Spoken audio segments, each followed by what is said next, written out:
back again. Time for some more Type 40 extra here on the Spacebook channel with me, Dan Hadley, Birmingham's king of the geeks, for our after show, before show, and in between show. That timey-wimey enough for you. Well, if it isn't, we're going to make sure we can pep it up a little bit with my two friends. Joining me on this edition of the show, we have, who is it? Well, it's Andy from Atomic Blonde LDN, and the only Ian Diaz, the Mega Geek. Hi, both you okay? Yeah. Good. Happy New Year. Haven't seen you say Happy New Year, so yeah. Happy New Year, both. Well, I say, are you all okay? Kind of not, because before we recorded this, we've been putting the world to rights. So no, we're not okay. Probably will also, be. The quality streets are still not eaten, so I'll go through them as well. You know, the quality streets have survived. Yeah, but 2 weeks. You know, the tin's still there, so I'm going through it at the moment. So yeah. You know, you have to buy quality streets at Christmas, don't you? You have to. Absolutely. I've got a pack that I've got in my drawer upstairs. I've got a bottom drawer where I put things like that in, and it's been there for about 2.5 weeks in case somebody wanted any, unopened. And I've already opened the drawer twice and looked at it and go, oh, what's that? Oh, it's the quality street. It'll be there till May, and I just know it will. And yeah, I'll end up giving it to the food bank or something like that. Yeah. Every single year. I'm the same with Easter eggs. I sort of like the look of them, but I'm not a big. Well, I do like chocolate, but I don't. I tend not to have it in the house because of temptation. But because I don't have it in the house. When it is in the house, I forget that it's there, and yeah, nobody seemed that interested. So, and I'm amazed that yours have survived it. Ah, yeah, and we had 2 tins. We had Celebrations and Quality Streets. Oh, and, I like Celebrations. Yeah, I think they the kids mostly went through the Celebrations and went through a little bit of Quality Streets. So there's quite a lot Quality there. Street, Roses, Celebrations, and Heroes, aren't they? You got a favourite of those, Andy? Jesus, probably Celebrations, maybe. But that's the one. Have they taken the bounty out? So it's like it because had bounty. Yeah, there's no bounty. None of them have that. Yeah, they're gone. Yeah, they're gone. Mm-hmm. No point anymore. Yeah, they're gone. Rubbish. They're gone. But I've still got a bit of me Terry's chocolate orange and the After 8 mints. I'm still working my way through that. I didn't have a chocolate orange this year. I knew there was something missing. I didn't have a chocolate orange. I love the dark ones, everybody. I like the red ones, just in case anybody was wondering. I quite like the white chocolate ones, actually. They're quite nice. I won't dox myself for the sake of a Terry's chocolate orange, but I'm thinking about setting up a P.O. box.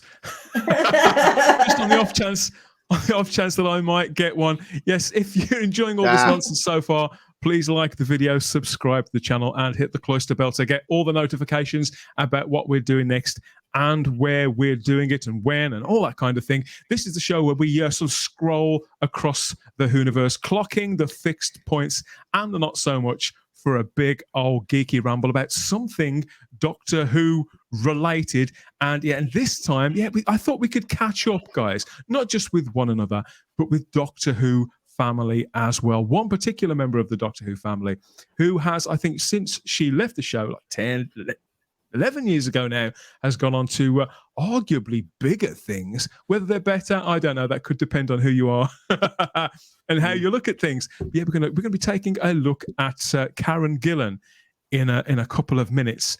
But yeah, I wanted to ask you, actually, when it comes to blockbuster cinema and a TV show like Doctor Who, I feel that the distance between them, I mean, particularly when we're in the 60th anniversary year now, Andy, we've got fantastic publicity art like this. That's pretty blockbuster, isn't it? That's not that far removed from the kind of artwork, the key art that we see associated with the MCU or a big Star Wars movie or whatever else. There's a shorter distance than ever between TV and movies, isn't there? Oh, totally. I mean, I guess, over the years, the sort of cost of making movies and, effects and all that have become more attainable. The things that people can do on their iPhones and home computers and all kinds of things now, that's sort of narrowed the gap. And, but I think, people's expectations are higher though, which is kind of that kind of issue, I guess, that sometimes I think, as we say, a lot of time, there's too much effort or too much goes into action and not story or character, which is, we're always moaning about that. And you've got to have both. And I think it's obviously something New Who did well for a long time. Until recent years, that, you've got the action, you've got the story, you've got the character, You've got the effects that we never had in the classic stuff, and the music, which was just phenomenal, right? So, and it had that very cinematic view, and some of the last Capaldi ones had that very cinematic, big kind of feel to them. And I think, like I say, we're more used to expecting that from our TV shows, especially sci-fi shows. I think that we kind of want that sort of cinema level effects. But we don't necessarily get the stories and the acting to go with it, unfortunately. I suppose on one hand, though, it could mean that things could get more superficial a lot quicker. Mm-hmm. It's a two-way street, isn't it? You've still got to sort of watch how you're measuring things out. You want things to look spectacular, but you don't want your TV show to lose character. But I think that's probably the bad side of it, where people can sort of give in. Well, we've got the money to just put anything on screen, and people accept it because it's part of our brand. But on the other hand, things get so disjointed. A lot of things we watch now, they don't really flow and they don't hang together, because it's just like this to this to this to this to this to this to this explosion, and you're just like, what? It just doesn't flow properly. And I think when you had less technology or smaller budgets, certainly creators had to be creative. And you look at and a lot of the films that we love, like the 80s stuff, actually stands up and still lasts because they had to be creative and think how to do things, and more effort was put into the story and keeping you entertained, rather than, here, look at this explosion, look at this explosion, look at this, and you're like, it's just almost like just overload, isn't it, without any substance. I think if there's any positive that's to be gained, a big positive for us to be gained from all of this, though, is that the people who break out on TV, and this has always happened, hasn't it, Ian? Right back through the 70s, where what's her name, Farrah Fawcett broke out of Charlie's Angels. That's a good example. And in the 60s, lots of actors and actresses came through television, went into cinema, and a lot of them never went back to TV. They would have considered it rightly to be an indignity. But now actors can do both, can't they? They can. Yeah. I just saw the other day Harrison Ford's doing a TV show. Prequel to Yellowstone, whatever it's called, or Yellow. Never thought I'd see Harrison Ford on TV. The thing is, though, unfortunately, cinema is dying a slow death, and actors realize that the money is in these big productions that Netflix are making. In fact, Netflix is the top in 2022. Netflix is the one that's grossed the most, or focused on the most when it comes to streaming. I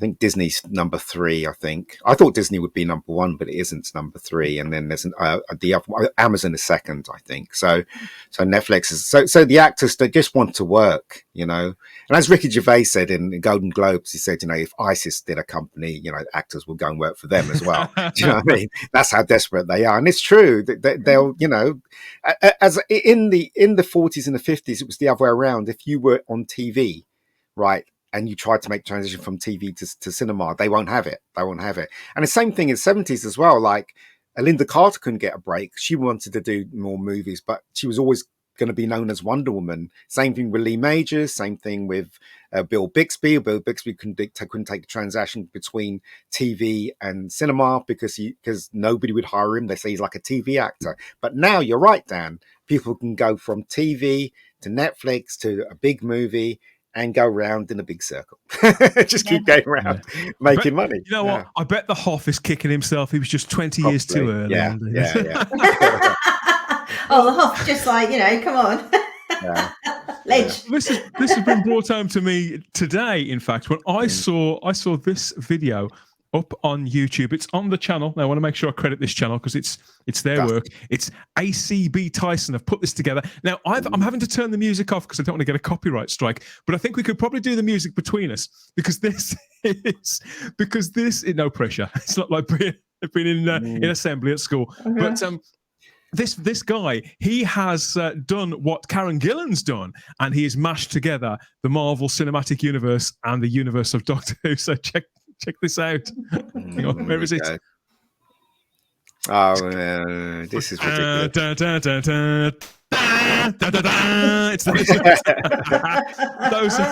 It's Oh, but that's the best I could do. But there's all trumpets and crashing going on. It's all flicking around. But these are all bits from Doctor Who comic strips. Why and would that they most of the want to time they do get that rid of them. though? Do you know what I mean? It's like To- it's definitely a Ian, Marvel thing. Why do people climb a mountain, mate? They do it because it's there. Yeah, but the question is, should you? That's the thing. So I don't know. I just a lot of people have copied the Marvel thing. DC obviously has copied the Marvel thing with their own. They keep trying to, they keep trying to get one. Don't they? Yeah. I think people should be more original. And in fact, maybe you don't even need something like that. In fact, I don't even know why Doctor Who's going to do a Doctor Who universe. Made money, I guess, but I don't think it's needed. Really, tell you the truth, but I think it's very much an RTD thing, because that's what he tried to do originally, wasn't it? With when you had the Sarah Jane adventures, and then you had Torchwood. Well, believe he didn't actually try to do that, but it was a byproduct of something that he felt was a necessity to keep his staff in work, to keep them under contract, so he could keep employing them all year round. But in effect, that's exactly what he did, and I suppose, he said since Andy that he was ahead of his time. So you're quite right, really. Yeah, definitely. You sort of, obviously with Torchwood, he took Jack across, but effectively a new character and created a world, and then bringing back Sarah Jane, so that was a real, and obviously it was aimed at a younger audience, but that was absolutely perfect family TV, was it? So you had the young kids who knew who, dads are still, crushing on Sarah Jane, let's face it. So, it just worked, and you could just sit down and watch them, and you got K9 in the mix, so... It was great. So the fact that it doesn't surprise me that he's going to do that again, maybe with this unit stuff. And this whole kind of, we're going to have a Dalek versus Sideman thing, that just sounds a bit naff. Where'd you hear that? Well, was it in the Mirror? Was it in the Mirror? Yeah, it was in the Mirror. Yeah. It's been floating around for a few months now. Yeah, take it with a bag of salt. Don't get me wrong, but the unit one, I think, actually could be quite good. That could be sort of more adult Torchwood level. That could be quite good. What everybody wants is the what's his name? Paul McGann. Doctor. They're never going to give us that, because they never give the fans what they want. The more shows that they've got, the more avenues are open for concepts and characters and ideas, the better. Really, I think as long as they don't overreach themselves, and I don't think Russell will. I think there could be pressure for him to do so, but I think if anybody can resist that, this is the man. I have to keep reminding people out there, hello everybody, but I do have to remind a lot of people in the fandom sometimes that this is the man who walked away from Star Wars. And he was commissioned, he was on board to write for a Star Wars show. Admittedly, it was for Lucasfilm before they were bought by Disney. He was a writer on Star Wars Underworld, and he wrote somewhere between, I think there were 6 completed scripts with another couple that were in various forms, and he walked away from that job out of integrity. And that's, I know, okay. He's a very principled man at the end of the day. It's common knowledge. Yeah, it's common knowledge. Has that been confirmed that he did that? That's why he went to America initially. He was putting together the Stars deal for Torchwood as well. But that actually happened. Yeah. Okay.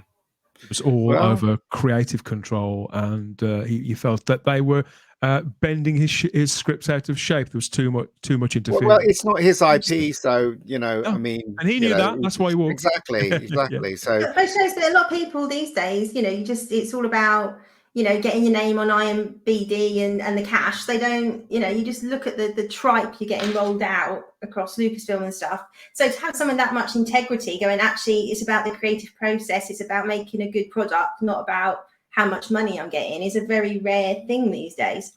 Well, if you're working, if you're working in the industry, especially I've done it. If I'm offered a job, I would do my job. Which last year I was offered to direct something which I never wrote or you're not in charge of. I would just do my job and walk away from it and get my money, walk away, and let them deal with it. Do you know what I mean? That's just part of being employed by the system. But to walk away from something, even if it's not your IP, maybe he shouldn't have been involved in the first place if he wanted to attach himself to the creative business. Because when don't know whether they in the made him an middle of offer that was too good financially to Well, I don't- refuse, yeah, well, or that's whether he loved Oh. Star Wars. I don't know which of the two it was. I but think he- it was he did money. go I there. think it was money. No, I think couldn't say. I think it was money. You know, that's the reason why people, especially me, if somebody offers me money to direct something, I would direct it, even if I think the script is absolute rubbish, because I have to live, I have to feed myself. You know what I mean? So, and I think Russell was thinking about that as well when he took that job on, and when they bent his thing out of shape, maybe it became too personal for him and he left. I don't know. That's just a guess, right? But I can depends how they understand. changed it, right? Because I guess, Yeah. so he's quite, he has his views on things.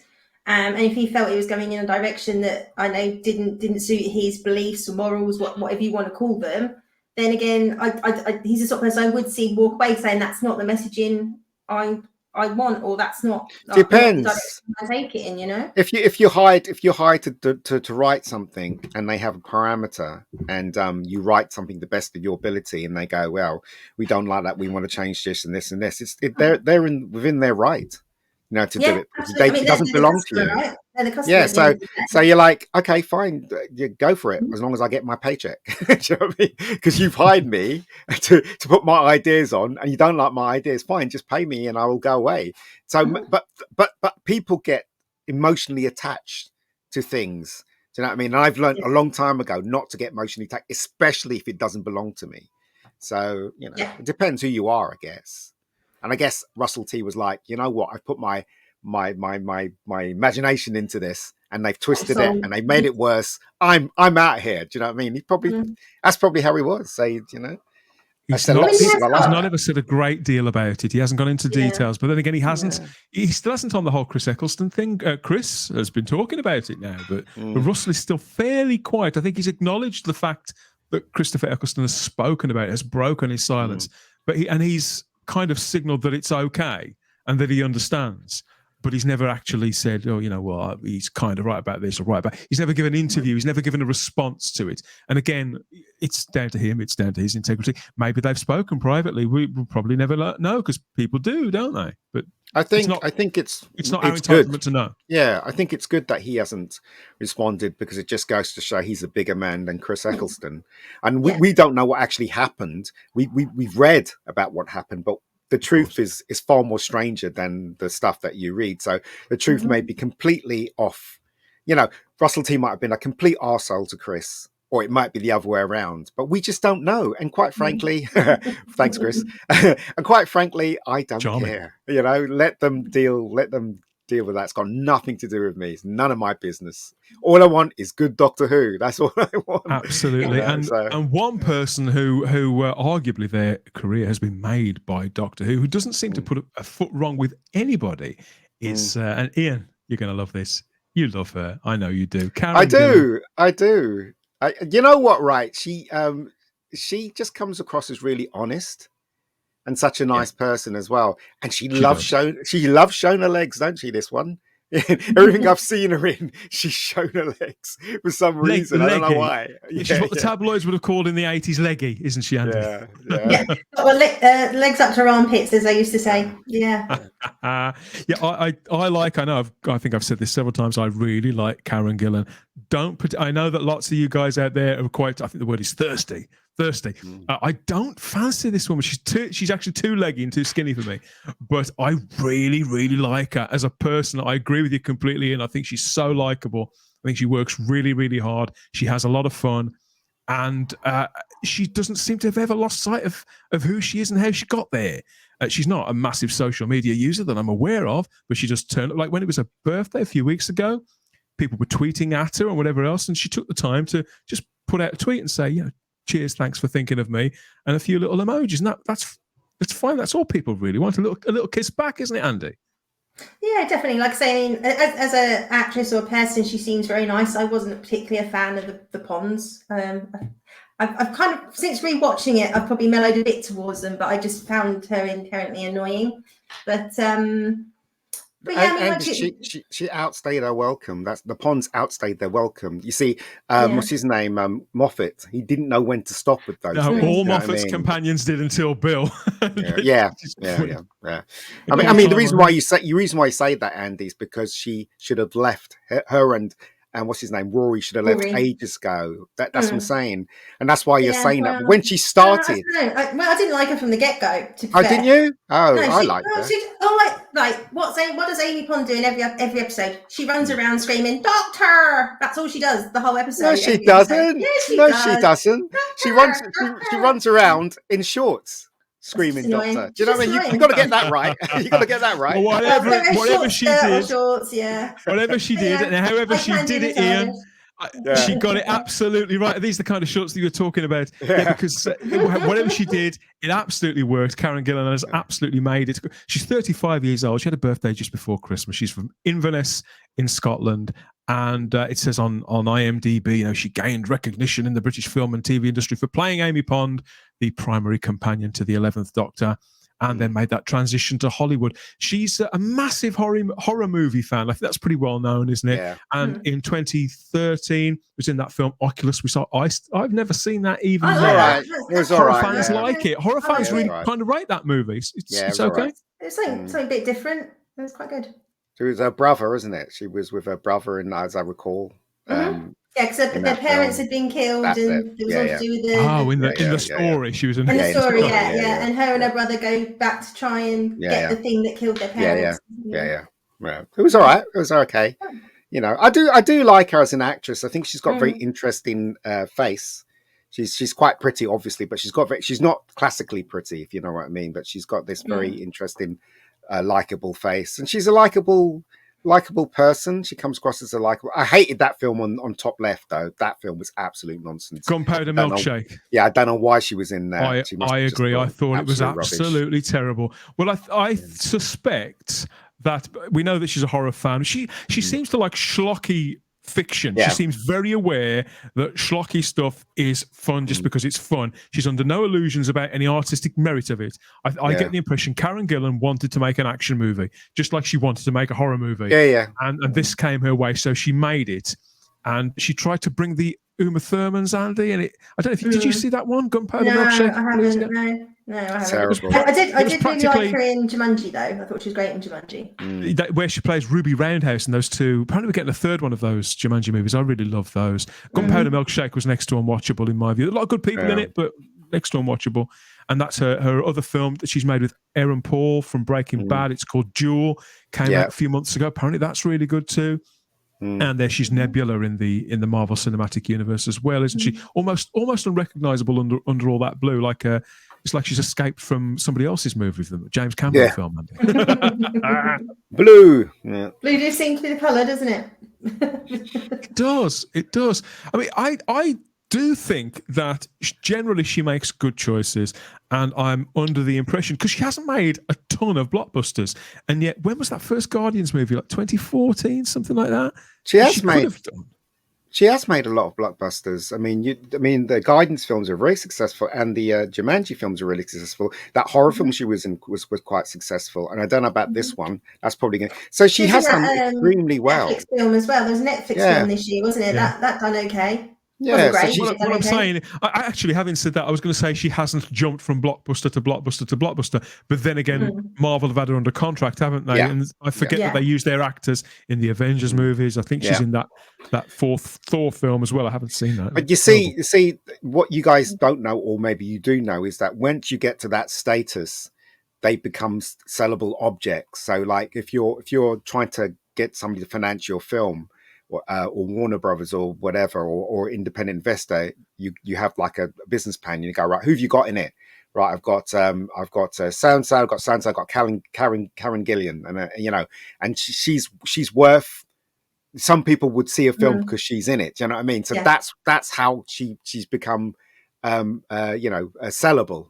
Do you know what I mean? So she's not up there with Brad Pitt or with the buyers and stuff like that, Brad Pitt or even George Clooney, but she's one of the pieces to a larger puzzle when it comes to casting in movies. So she's at a point where people will finance a film because she's in it, because they know who she is. I think that's probably true. And she doesn't seem to have lost sight of her inner geek either. No. She recently put this out on social media where it looks like she just bumped into Christopher Lloyd there. It's not the most glamorous of locations, Andy. I'm trying to work out where it is. It looks like there's a queue for the gents. It must be like some sort of Comic-Con type panel thing, you know. He's been doing the rounds, Christopher, because of Nobody, and Nobody's put him in front now again. So he's like in the forefront. They're making a sequel to Nobody, aren't they? Yes, they are. I mean, he's comes across as quite. He moves like Harrison Ford now. Harrison Ford's so old, and Chris Lloyd's even older. So I think he's around the same. He must be around the same age, hadn't he? Must be, yeah. But they all move like this, don't they? Because they're so well. Like that. Old man shuffle. Yeah. They can't actually pick their feet up, so they just sort of slide and shuffle along. Yes, it's like she's sort of but she's like obviously still really good friends with Matt Smith and the other actors and stuff. So like you say, she's quite grounded. Like she still has the friends that she had before. And the fact that they've all stayed such good friends, I think, as well, is nice to see. Because I think Matt's the same. He's sort of very Matt grounded. Smith always says that, you know, she's his sister. Do you know what I mean? His little sister. That's what he always says, and she always says that's my brother. Do you know what I mean? So they've made a bond, obviously, and the three of them, in fact, Rory, her, and Matt Smith, when they were making it, they had this strong bond. So they've all done stuff in the States now, haven't they? So you know. Yeah, I think Arthur Darvill sort of fell foul a little of there's something his experience, because he left that DC show Legends of Tomorrow after the first season. I thought he was quite good in it, but I think he's gone back to the stage. I think he's doing a lot on the stage again now. But they were all three together as well. Is he the Sandman? Oh, yeah. Okay. But they were all together last year because it was Arthur Darvill's 40th birthday, and Matt Smith and Karen Gillan, they travelled out to the Galapagos Islands to spend his birthday with him. And although they weren't photographed all together, there are pictures of them all at the same location. So I think there's a picture of Arthur with Karen, but there's no picture of Matt with Karen, but we know they were all there because they were toasting him on his birthday, and they were doing something charity related. But again, it was all fairly down low. I think Arthur put some of it up on his Instagram or something like that, but it wasn't absolutely plastered everywhere. What is it? Matt and Karen, they made it big, haven't they? I mean, especially Matt with the Game of Thrones. Was it the Game of Thrones thing? And and a couple of movies as well. He was the original villain in the last Star Wars movie until they cut him out. Until KK put a size 9s in and cut the whole thing out. But yeah, he's doing really well. You know. For someone who's come from Doctor Who, it's really unheard of. You know, if you went back to classic Who, considering, like you said, most of his cinema choices they've either been unloved things like that haven't found an audience, like Pride and Prejudice and Zombies, or they've been absolute disasters like Morbius. And yet Matt Smith seems to always come up smelling of roses. I think it's because he's a good actor, he's a decent guy, and because I think he just dusts himself down and moves on. That's the impression that I get. And I honestly think that Karen is probably, I think they probably learnt and grew together like that. I think they're kind of birds of a feather. And although she hasn't been in so many failures, I suppose, I don't like using that word. She hasn't had so much public failures as Matt Smith has with the films. But he's managed to offset it with House of the Dragon, which is outstanding. He was amazing in The Crown, in my view. And he just seems to go on television from success to success. I think that's the thing. Like, The Crown's done really well in America, hasn't it? And Matt's, I think Gary Nerdronic often says that Matt Smith was actually bigger than David Tennant in America. Yes, everybody says that. You say that. Yeah. Everybody in the chat there, Vanessa, Law, if she's about, and lots of other people agree with that. It's in the States, it's Matt. In Britain, it's DT. So I think he's sort of, had a bit more staying power. So even though, like, some of the things you think on paper, you think, oh, he's going to be in a Terminator film, that should be good. Oh, he's going to be in a Marvel film, that should be good. But on paper, you think, oh, these are all really good projects, and then unfortunately, the execution wasn't great. But like I say, he tended to be more the standout thing in those. But he's you know, they gave him a few more goes Yeah. probably than a lot of other people. Can you imagine? Well, when it comes to Ian, cele- how it must have Yeah. felt when that script, a Terminator script, comes through his letterbox and from his agent or whatever? Yeah, He must and have then thought, they "Oh cut most my of it god!" out, yeah. They cut most No, of it. he probably knew it was a dud. You just got to read the script to know it's a dud. But the reason why he's doing so well without the films being successful is because he has more of a selling power than Yeah. Karen, because he was Doctor Who, and America speaks to the world when it comes to movies. So because he's so well known as being Doctor Who in America, then you know it doesn't matter how many films failed. He's bankable. He's the one that if you put him together with other stars, he got more goes than a lot of other people, thankfully, because the things like no matter how bad the films were, you could still see his talent. Yeah. Well, it's not that. It's not like that. You know, it's not. It's not that. It's selling power to the other countries. So he's well known as the Doctor. So you could have a low budget film, and if you stick him in there, lower end countries and bigger end countries are going to buy that film because Matt Smith's in there. That's how it works. It's not all of. Do you think is it true though, Ian? Genuine question, because this has just come to me. Yeah. Do you think that the more popular an actor is as a personality, the more that if they do have a failure like that, you think the people will not only forgive it but forget it really quickly? Nobody talks about Morbius. Again, it's like they still like Matt Smith. Whatever. It's got nothing to do with what film they've been in that makes money or not. It's got nothing to do with that. It's got to do with their popularity. Like for instance, Steven Seagal, right? Nobody thinks he can act. He's a terrible person in real life. I don't even think Steven Seagal thinks that Steven Seagal can act. But he is worth worth millions in low end countries, Indonesia, Spain, Russia. Do you know what I mean? So you put Steven Seagal in a film, those countries are going to buy it, and that's his worth. Do you understand what I'm saying? So when it comes to Matt Smith, because he was so well known in the States, all the buyers around the world is going, there's that guy from Doctor Who. And even though the film's absolute rubbish, they go, oh, we'll buy it because the guy from Doctor Who's in it. Do you know what I mean? And that's how it works. That's how films get sold, through the cast and through how good. Well, it doesn't matter how good or bad it is. It all depends on the cast at the end of the day. Memorable combination that defines people sort of, if it's their childhoods. The viewing experience informs and defines their childhoods, and they'll always have a certain amount of affection for those actors, whether or not it's in those parts. I think that's pretty true, and that's why I like to look at sideways in time at what these actors are up to now, actors that we've loved and actresses in Doctor Who, and just to catch up with whatever they're doing now. So not all of it is to my taste, but when something is sci-fi related, that's when it really gets my attention. My ears prick up, and I think I've got to see that. And that's what happened. Well, actually, it happened a few weeks ago when I saw this had been released, but I couldn't get around to watching it until the last couple of days. That's why I asked you guys to look at it as well. But Karen Gillan, she's made a few of these. And again, this is another thing I like about her, is she's been in some of the biggest films of all time. I think Endgame and Infinity War, certainly, and Guardians, the first Guardians movie, massive, massive films.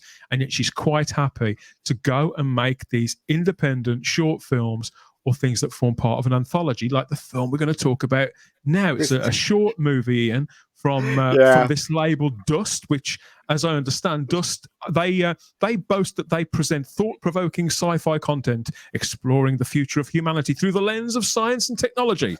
From timeless classics to cutting-edge movies and short films, Dust acquires, produces, and distributes all kinds of content. And they put this stuff out on Amazon Fire TV and through devices and all that kind of thing. It's sort of cheap and cheerful sci-fi, but a lot of it's got big names attached to it. Or big-ish name, should I say.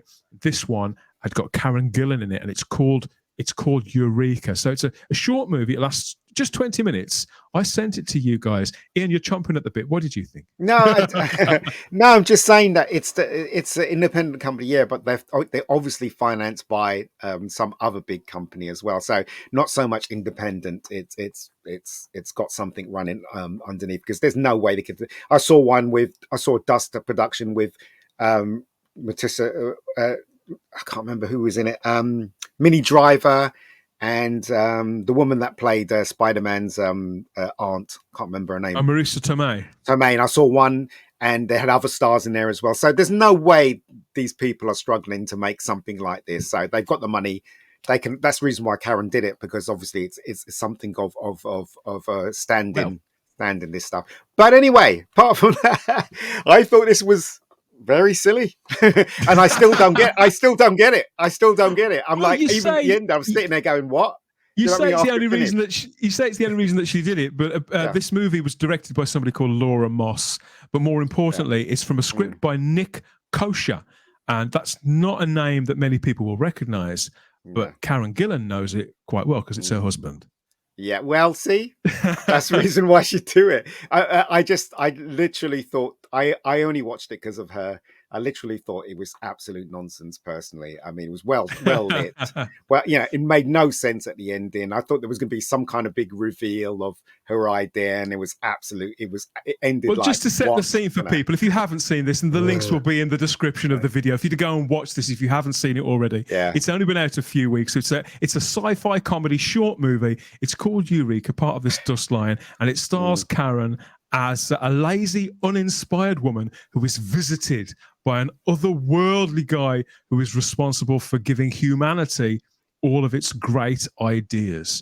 And it co-stars Gillian Bell, Karen Sony, and a guy called David Dashmalian, who is, I know now, recognise that guy. He was the kind of geeky guy. Squad. He was He was also in he was also in the Batman movie, wasn't he? The second one. He played one of Joker's henchmen. Oh, he was the policeman. He was the policeman that shot. Of course, he was. It was him. Yeah, it's him. Yeah. So there you go. The policeman who shot. What's his name? No, I know exactly who you mean. He's in the Dark Knight, right? The Dark Knight, wasn't he? Yeah. Dark Knight. Yeah. That's the one. Yeah. Him. Yeah. So this, at the end of the day, it's sci-fi and it's comedy and it's a little bit scary. A little bit scary. This sort of unnerving. It's not unnerving at all. But it ticks. It doesn't just tick all my boxes. I think it probably ticks a lot of Karen Gillan's boxes as well. Obviously, it was clearly written for her. What did you think, Andy? Did you think it a load of old nonsense as well? Yeah, pretty much. I mean, it's fine. It was like 20 minutes because I think if it'd been any longer, there's a point you start going, I'm not going to get that time back in my life. I mean, it was like, it had a really good premise, like you say. And then you kind of go, oh, this is interesting. So what are the beings? What's this? What's that? Yeah. And it just turns out she's a no-hoper, he's a no-hoper, and it was a stupid idea. And you're like, like nothing. Okay. Yeah, I think that's why I liked it, because the idea that she gets bequeathed this idea and they make such a big deal of it. This guy, this administrator from this ideas bureau gives her this idea. And I think in a lot of other productions, it would be an amazing idea. But in this, it is really quite a daft idea. And I think that's quite novel. And I think she plays the comedy of that quite well. But I don't think that's what it's about. I do think this is a short film that's about something. I think it's more of an Outer Limits episode. It's about an Outer Limits episode rather than a Tales from the Dark Side episode. Yeah. It's not schlocky. It's trying to say something about. But what is it saying? It's about don't be a loser. I don't know. I think it's about adult responsibility and seeing things through and giving yourself. Yeah. Being kind to yourself and giving yourself the best shot. I think that's what it's about. 'Cause she's stuck in a dead end job, isn't she? Working for a company that just takes photographs of her. It's a website called Sad Girls with Food, something like that. Yeah. All the gags are all really daft one-liners, but it's fine for just a 20-minute thing. Like I said, it's not. It's not. Look, it's a really well-made, badly written short. Because I don't think it was very well written either. Yeah, exactly. It doesn't satisfy you at the ending, right? It doesn't answer anything. It makes out that the Karen Gillan character is dumb, stupid, and doesn't achieve anything, even at the end, right? All the characters are uninteresting. Well, she achieves something because she gets it made. I mean, she drives that. She doesn't. Nobody liked it, though, did they? Nobody liked it, and but that's beside the point. I think they're saying that's beside the point whether people like it or not. It's having done it, because the next thing that she does, this is step one. The next thing that she does may be better. It may not be something so elaborate, so extravagant, and so woolly. It might be just doing her laundry better. If you have to question it, then that means it's rubbish. You know, if you see something and you can tell what's going on and it gives you a satisfied ending, that's a great thing, right? Whether it be a film, whether it be a short, whether it be a short story you're actually reading in a book. If you're satisfied at the end, I actually think that everyone that watches this are unsatisfied at the ending, and that I don't think it was satisfying either. But I do see what I do see what it, but I do see what it was about, and I do see where it could potentially lead on from here. I think it was partly about a relationship with the sister as well. I think her sister didn't have any respect for her. I think she was either treated like an infant or behaved like an infant. And she played into that as well. I don't know whether that's whether what came first, the sister treating her that way, or had she always been that way? Because, like you say, it's just a short, and it doesn't go any deeper than that. But that's what I'm saying. Everything that they make on TV and cinema now always doesn't deliver. And it's like this trend in Hollywood, right? That you have to make something that doesn't deliver or makes you feel sad. There's nothing uplifting. The only uplifting movie last year was Maverick. Do you know what I mean? And I just don't like this trend. I really hate this trend. This short is a prime example of not giving you an uplifting ending. Yes, she achieved. You're right, Dan. She achieved something, right? And maybe she'll achieve something else. But the film should have been about her achieving something that everybody connected to. That would be an uplifting ending. But they didn't give us that. They gave us crap, you know, Tom and Jerry. You're like, there are a lot of people out there who struggle to motivate themselves. Doesn't matter. Or who feel that they have an idea and they just sort of let it stagnate. You know, I know that you're very much a believer in making things happen. Make you feel better. All right, there are depressing films out there, and there are films that are way over your head. Yes, I love them too, and I think they should always be present, but together. But you've not noticed that Hollywood is not giving us that stuff anymore for some unknown reason. Even TV shows are not giving us that now. I don't know what's going on in this world, but I sense that's what's going on, and everybody knows it. But nobody can do anything about it. I think with what we know of her character, she's just going to give up now. She tried. Well, it looks like it. Yeah, it looks like it. She'll just give up again. I didn't necessarily feel that. I felt that she could move on from this. I mean, but like you say, I do think it could have. I do think the ending was too muted and too open ended. The ending was rubbish. It's not a pilot or something. I think this was a good showcase, a reminder of how versatile Karen Gillan can be. She can do everything. She's great. Yeah, she's probably the best thing about it. Good. Yeah, the acting was good. Definitely. The best thing about it. I think it was amusing rather than funny. I think it was sad and relatable. Well, what relatable? What? You can only relate to it if you're a depressing person. I think you can only relate to it if you think that way. How could you relate to something like that? I think a lot of creative people do struggle with this kind of malaise and a sort of a feeling that they can't go, not to even begin because it's going to fail anyway, or why start because I'll never be able to complete it. And first step to failing is trying. Exactly. Unfortunately, because it's only a short film, a lot of that happens in the time that we don't see, doesn't it? You know, they cut. It's like eight days later they cut all that bit out. Which was it 11 hours or something like that? She can do without sleep or something like that, isn't it? So 11 and a half days. 11 and a half days. Yeah, she was and like the other guy ended up in hospital. Yeah. I did find this an easy watch over lunchtime. It didn't depress me, but I know it didn't depress me either. It is very grey, isn't it? It's got a certain colour palette about it. Which I do sort of tire of those things, but I suppose it is probably. You know what? This reminds me of that stupid film I watched last year with my mum, and we both fell asleep. That Everywhere, Everything, and all that nonsense. That one had a lot of kung fu in it. It was so bad, and I just put my hands to my head like this when they turned into rocks on top of a cliff. I was like, what? Why am I watching this? And it's the same thing with this. When that honey thing started talking to her, I'm like, what? You know, couldn't you not have done something better than that? Do you know what I mean? I'm like, for God's sakes, you know, this is ridiculous. But anyway, that's just me, right? That is just me. Stupid, absolutely stupid. He could have came as a vision or something like that. Why did he come as a? It could be a you know what?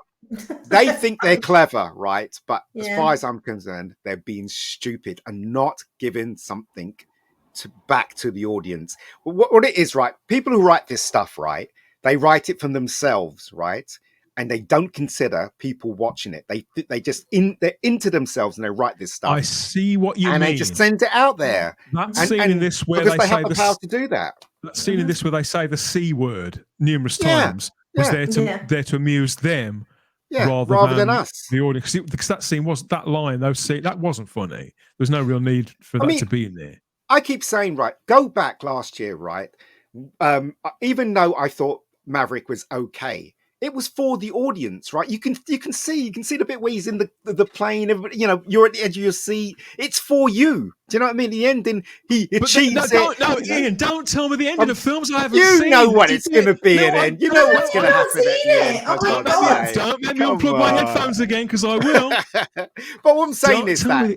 what am I saying is that it was made for the audience, right? It was written in such a way where they considered the audience and they gave the audience what they want. There was ups and downs. There were, is he going to make it? Is he going to make it? Whatever. But Ian, you're talking about, that's a completely different animal to this, surely. No, I'm trying to make a point here. I know it's a different animal, but what I'm saying is that was the only film last year of that gave us that, and it seems like it's a trend now in Hollywood to not give us stuff that we want. We want to be excited. We want to be taken on a journey. We don't want to be depressed or lectured to, or even with this one, right? Look at something that we can't connect with at all. We want to be part of it. We want to be part of what we're watching, don't we? Whether it be a short or whether it be a film or whether it be a TV series. Do you know what I mean? We want to be connected to it.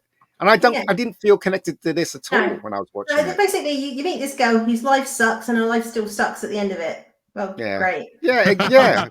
Yeah, that's not what I took. That's not what I took from. I didn't find the character. I found the character frustrating, and I know what you mean, and I don't know whether I liked her or not. But I suppose that's the nature of an anthology thing where you've got 20 minutes. I think there's possibly a TV show in this. What? Not with somewhere. This? No way. I would never. Why would anyone watch this? I like the idea of some sort of magical agency that gives people ideas. I think you could potentially do a series. They've done that already. Do you remember My Name is Earl? And Quantum Leap to some extent, but particularly My Name is Earl. A comedy show like that. Justin Bureau. Do you remember the Justin Bureau? They did that and they did it. Yeah. One of my favorite movies. Yeah, wonderful movie. The romance. You really want them to get together. All those obstacles that are up, get you up and down emotionally watching that film. Brilliant. When they got together, you were like, yeah. You know what I mean? You don't get films like that anymore. Hollywood seems to not want to give us what we want. It's just it's absolutely ridiculous. And this short is a prime example. So my next question was going to be: are you going to watch any more of Dust's Outpost? I have, and some of them are really good. I said I watched one with this nurse, Marissa Tomei played this nurse, and then she discovered that they were doing something huge about time travel and stuff. You ever watched that one? That was really good. I will do though. There are a lot of good ones. It was very well made, so I'll definitely check out the channel. It's just like this one just wasn't very well written, but the standard and the production and the acting, all that's great. But you just got to find a story that you connect with, I guess. Yeah. The way I look at it, even though she's got Guardians of the Galaxy 3 comes out in May, I'd say if she's prepared to do something like this for her husband, she'd be more than prepared to come back to Doctor Who. Warner Studios and Disney Plus. Disney Plus they own Marvel Studios, don't they? So we have there's some crossover there. Maybe they'll be able to bungle a few quid extra on top. I don't know. I just think that they shouldn't bring anyone back now, not for a long time. I think they should concentrate on focusing on Doctor Who and being new, and the separate adventures with shooting, keep going that way, and then maybe another 5 years later, maybe they can bring someone like Karen Gillan back or Matt Smith or whatever. Do you know what I mean? But give it a chance to actually build and make something and become Doctor Who. rather than just giving us member berries all the time. Do you know what I mean? That's what Well, I'm thinking specifically for the anniversary, because obviously with Catherine Tate coming back. Well, they're going to do that anyway. Yeah, they're going to do that anyway. To have Karen there with Matt, if Matt's coming back, that'd be fantastic. Which, he might do. Then in some ways you think, well, Catherine's there with David. Shouldn't Karen be there with Matt? We've yet to receive any word on that. But, there's so much that we don't know about the anniversary. I wouldn't rule it out. And while Karen Gillan continues to put out stuff like this, be involved in things like this, I'd say that we can't. But yeah, that's. I think Andy said Eureka. it. Andy said. I think you said this, Andy, where it's like it's that story with David Tennant and what's her name? Donna. Sorry. Donna. Sorry, Donna. Yeah. I went, go on. I was like, what? Yeah, no, Donna. It was such a good story, and it was a tragic story, and it was a wonderful end to her character. And now he's gone back and crapped all over that idea that that she's completely separated from the Doctor. And I think you said it. I think maybe in one of your videos that I watched, and I agree with you. Yeah, I agree with you. Yeah, it better be worth it. He hasn't crapped over anything. We haven't seen it yet. Let's we don't know. It had better be worth it. Sorry, exactly. That's the point I'm trying to make. Yeah. No, I was just very much like it was quite a tragic sort of bittersweet end. And as much as it's great to have them back, to kind of walk that back, almost like sort of loses it makes something it worthless, to Donna's doesn't it? story. That's I'm saying the sacrifice she made to save the world, and all these people. So she's now like a legend across the galaxy. That kind of winds that back, or she kind of it loses that impact of the sacrifice she makes. If somehow now she can remember it all, but I'm open. I was saying, look, I'm open to it. I'm excited for it. See how he winds it in and how they play it out. But I just hope it doesn't undo all that sacrifice. And I agree. Stolen Earth and Journey's End are my two favourite. I mean, I watch them at least probably like once a month or something stupid, but it's my absolute favourite and I love it. So I'd hate for that to be sort of tarnished in any way. It's like no one can die now in movies and stay dead. Everyone that dies always come back for some reason, and it's just a stupid trend that's going around. You say it's your absolute favourite there, Andy, but I suspect your absolute favourite must be something involving the Fifth Doctor, because you're kind of cosplaying him tonight, really. I was going to mention this earlier on with your sweater there. It's not that dissimilar to the Fifth Doctor, but you wear it beautifully. But I will say though, you laugh, but I have got quite a few cricket tops, and I do think it stems from being a fan of Peter Davison when I was a kid. I think it absolutely stems from that. Over the years, I've had quite a lot of cricket tops, and I just see one, and I'm a bit partial to them, so I think it's absolutely in my DNA from watching Peter Davison as a kid. 100%. If you eat much celery, then we're definitely onto something. If people haven't seen you before, Andy, where can people find you on social media and YouTube, given the old publicity? Yeah, you can always find me on floating around on Twitter, promoting my channel, Andy LDN50, and my channel is Atomic Blonde LDN, where I do weekly roundups. I'm just getting back of the swing of that. They tend to drop on a Sunday. And find me on Facebook. Awesome stuff. Ian, mate, it's going to be a big year in the Megaverse. I can feel it in my water. We'll find out, right? We'll find out. But you can talk to me on Twitter. Actually, a lot of people have been what do you call it? They friend you on Twitter. What do you call it? Follow you. A lot. I've had 5 people follow me recently on Twitter, and I'm wondering why, because I've only posted a few things on Twitter, but I'm on Twitter. If you want to follow me, don't know why. You'll end up being a stalker if you end up following me. And that's not good. I don't know why. Really, he spoils the end of the movies for you, bastard. And you can follow me on Twitter and Instagram as the Spacebook, wheezing and groaning, ranting and raving about all things geeky inside and outside of the TARDIS, with the odd sprinkling of real life thrown in just for good measure. It's as much for my mental health as anything else. So come and find us all over there.